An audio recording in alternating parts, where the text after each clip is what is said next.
Hi, in this video we will see how we can add a comma after each value of the cell. Generally, when we want to import data to some SQL databases like MySQL database or Oracle database or some other database, we just need to add a comma because we need at that time a CSV like format data. So in this video we will see how we can add a comma in Excel. So let's get started.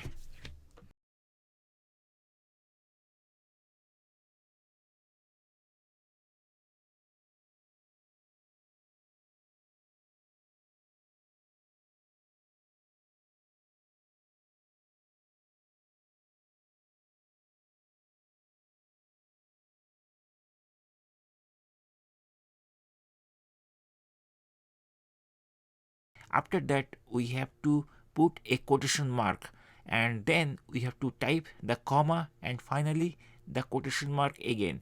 And once we complete the whole thing, that means the whole equation typing here, then we have to press the enter key or return key of our keyboard and we will see a comma has been added at the end of the cell. And if we want to do the same thing for other cells of data, we can use the Excel flash fill things. That's it guys. In this way we can easily add a comma in Excel. Thank you guys for watching the video.